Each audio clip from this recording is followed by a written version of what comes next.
Gold. The Race for the World's Most Seductive Metal by Matthew Hart. This is a book summary. Gold. It's been worshipped, stolen, and bled for ever since humans first pulled it from the earth. Ancient Egyptians buried their pharaohs with it, believing it to be the flesh of the gods. Spanish conquistadors butchered entire civilizations for it, and modern-day billionaires hoard it as a shield against financial apocalypse. But what is it about this shiny, yellow metal that has driven empires to rise and fall, men to go mad, and fortunes to be won or lost in the blink of an eye? Is it just the glitter and the promise of wealth? Or is there something deeper, something almost mythic, that keeps us coming back, time and time again? In today's video, we're not just talking about gold, we're diving headfirst into the world of greed, corruption, and danger that it has spawned, as uncovered in Matthew Hart's captivating book, Gold, the Race for the World's Most Seductive Metal. Picture this: a suffocating maze of tunnels running miles underground, deep beneath South Africa's Mafia mine, the deepest man-made hole on Earth. Here, thousands of men, drenched in sweat, claw at rock walls in search of a 30-inch wide strip of ore that spills out nearly $1 billion worth of gold every year. But don't let that glitter fool you. This is no treasure hunt. It's a battle against nature itself. Miners shuffle through passages that howl with the sound of ventilation, past rock walls that are always shifting, always threatening to collapse. Sometimes they do. The mine quakes 600 times a month. Rock bursts, like underground grenades, can turn a tunnel into a death trap in seconds. And yet, they keep digging. Why? Because above ground, the world is in the midst of the biggest gold rush in history. A frenzy ignited by a skyrocketing gold price and a global financial crisis that sent investors scrambling for cover. But the true story of gold isn't just about the shiny metal itself. It's a story of the ghost miners who live for months in these pitch-black tunnels, their skin turned gray from the darkness, stealing gold by the sackful to sell on the black market. It's a story of syndicates who smuggle stolen ore to places like Dubai, India, and Russia, laundering it through fake companies until it's impossible to trace. It's a story of a golden mafia where politicians, criminals, and corrupt cops conspire to siphon off billions from South Africa's richest mines. The deeper we dig, the darker it gets. Gold has corrupted kingdoms and bankrupted nations. In the 16th century, the Spanish conquistadors tore the beating heart out of the Inca Empire, melting down golden idols and sacred artifacts into crude ingots to ship back to Spain. And today, in the boardrooms of London and New York, traders gamble billions on gold futures with the same reckless abandon. This is the story of a metal that's been at the center of power and betrayal for over 6,000 years. It's a story of greed, danger, and the shadowy underworld that lurks beneath its glittering surface.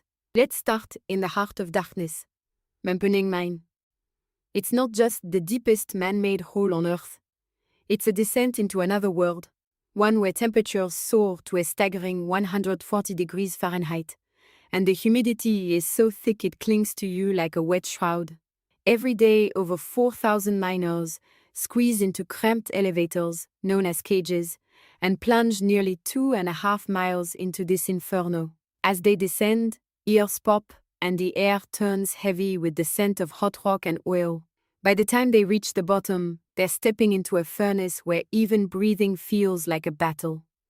Down here, the walls are always shifting, the ground always trembling.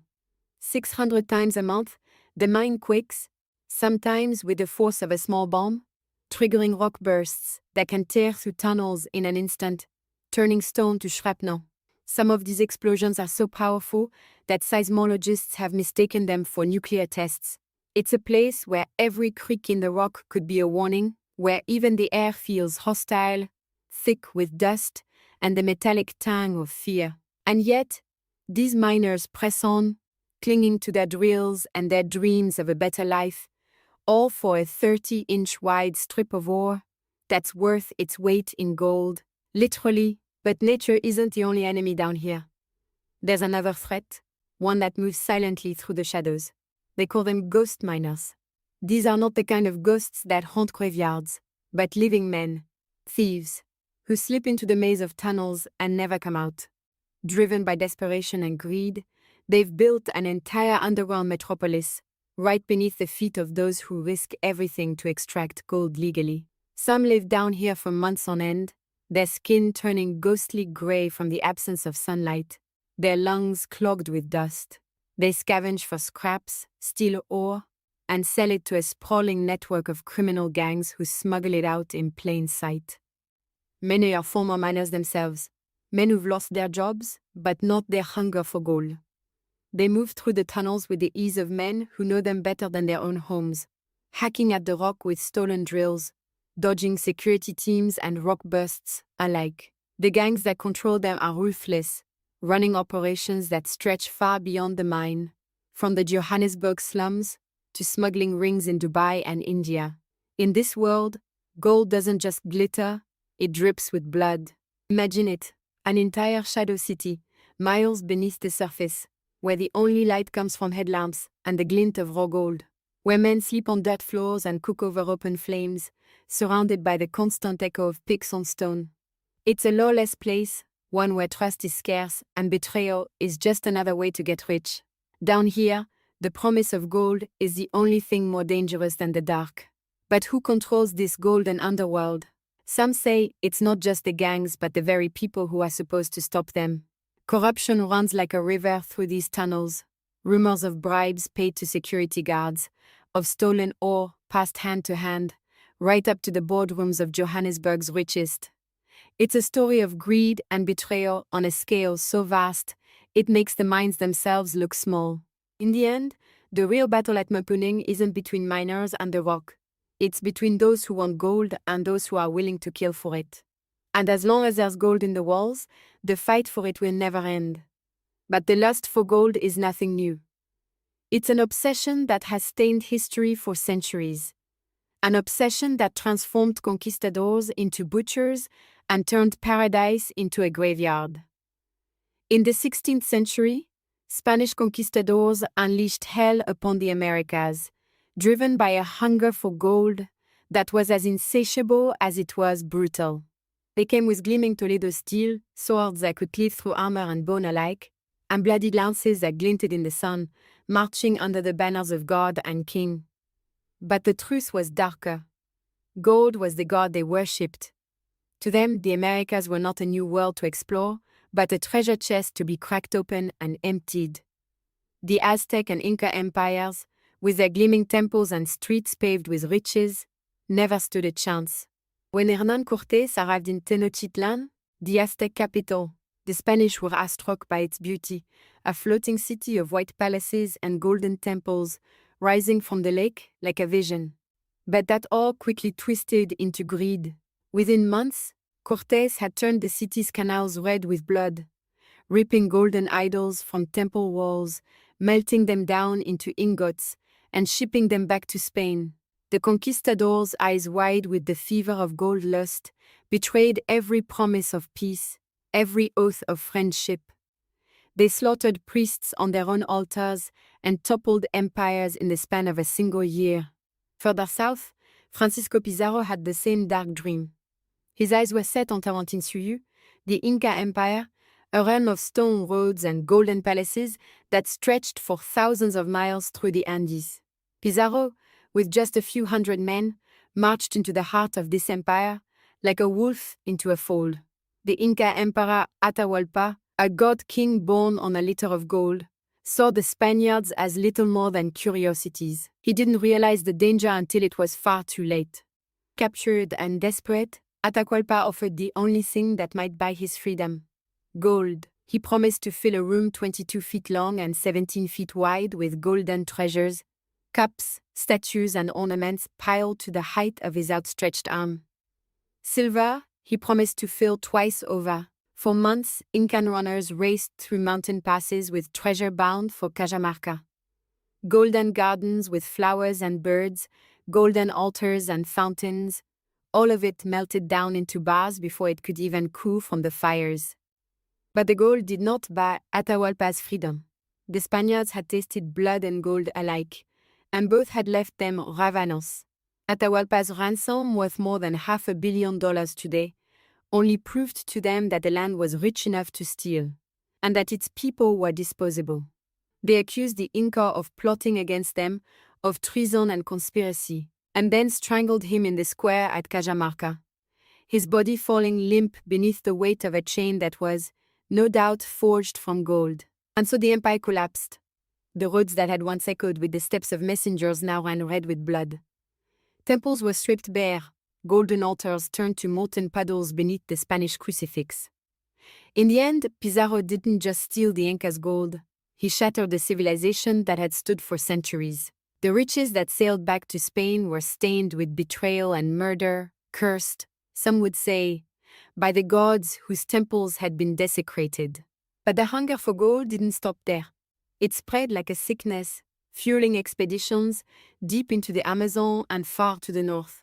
The legend of El Dorado, a city of gold hidden in the jungle, drove conquistadors to madness, marching them to their deaths in swamps and over mountains. Men who had once fought alongside each other turned on one another, steel flashing in the dark, all for a glimpse of gold that never was. For the Spanish, no amount of gold was ever enough. They had seized an empire and melted it down to crude ingots, shipped it across the ocean to fund wars and build cathedrals, yet still it slipped through their fingers.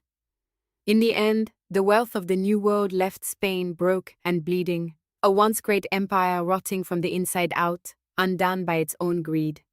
Gold did not just collapse empires, it twisted the souls of men.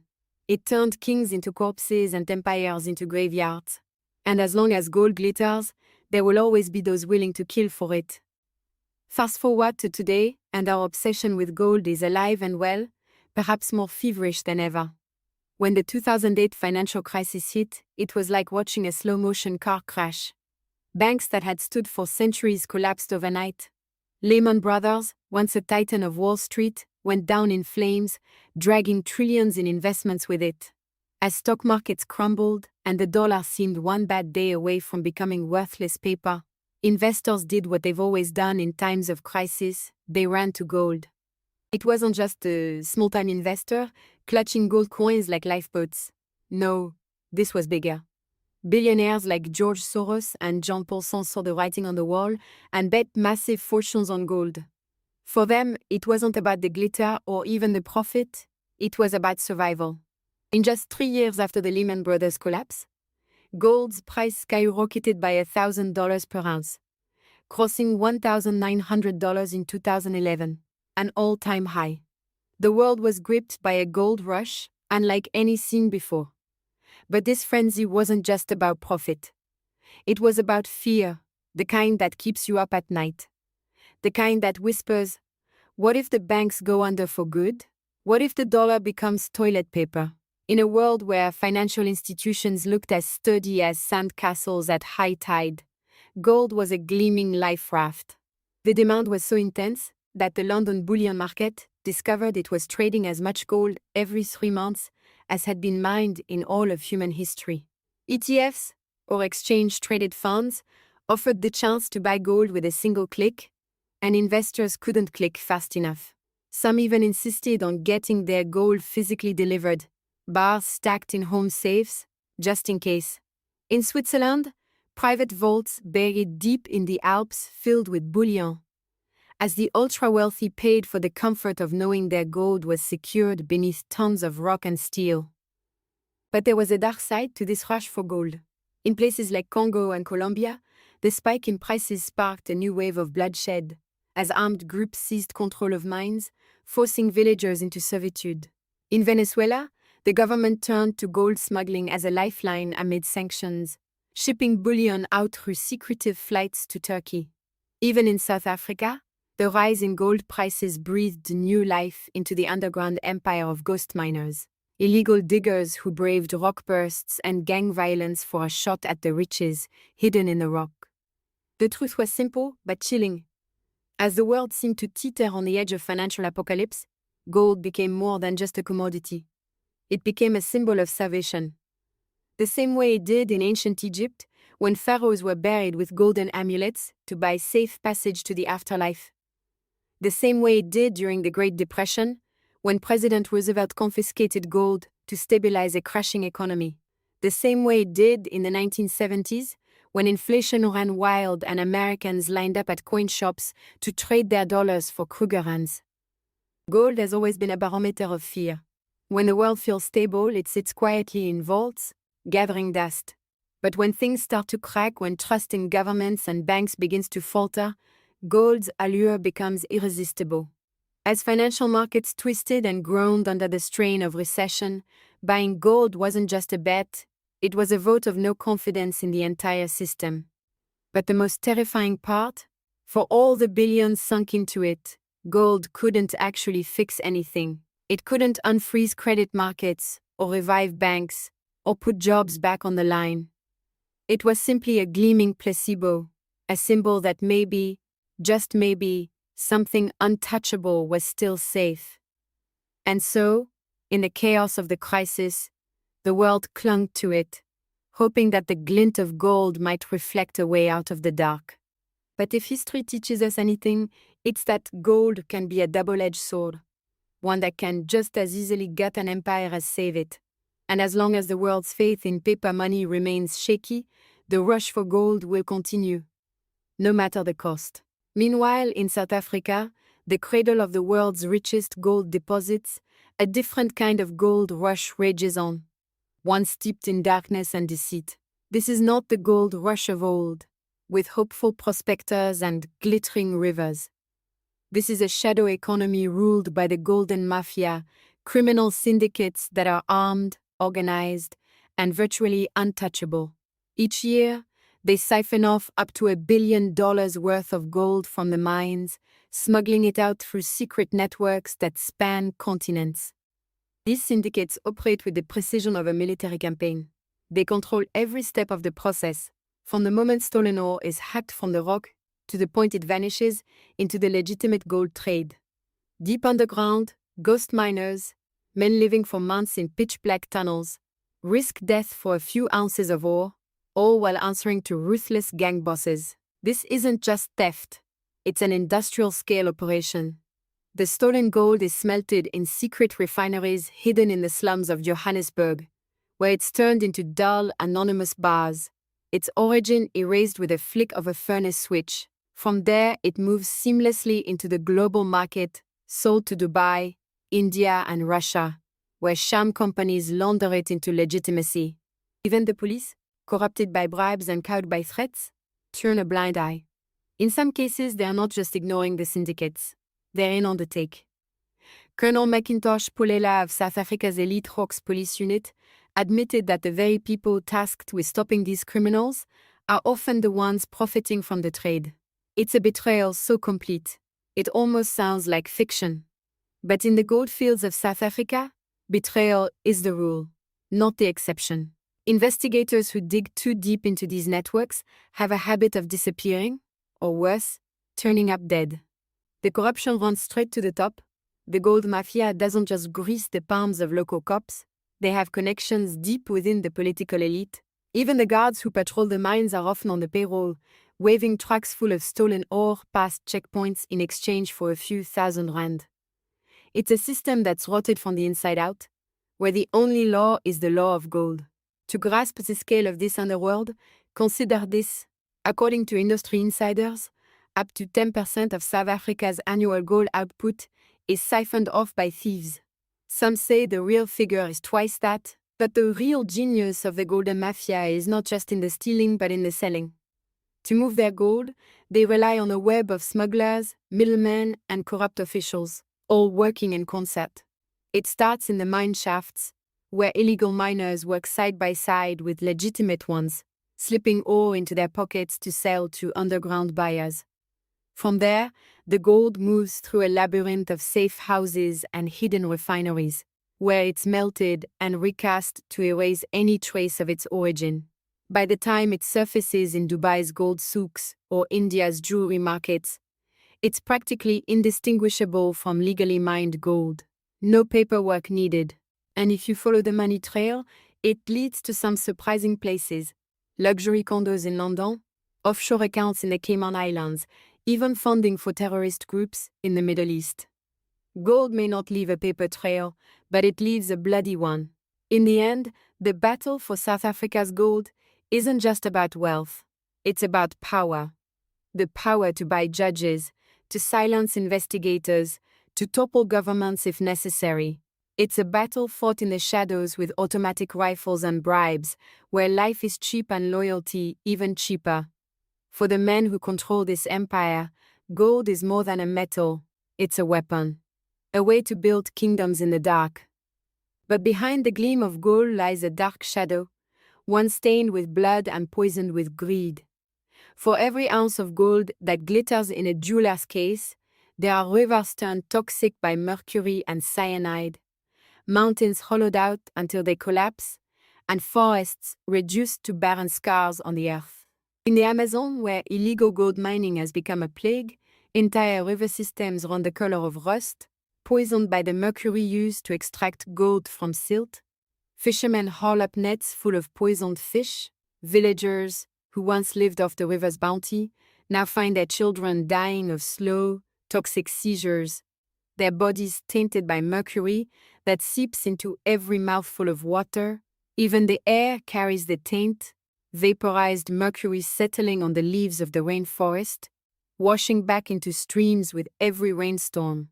In some parts of Peru, nearly 80% of all mining is illegal, and the land looks less like a jungle and more like a moonscape, craters filled with chemical sludge, trees snapped and blackened, smoke rising from crude smelters.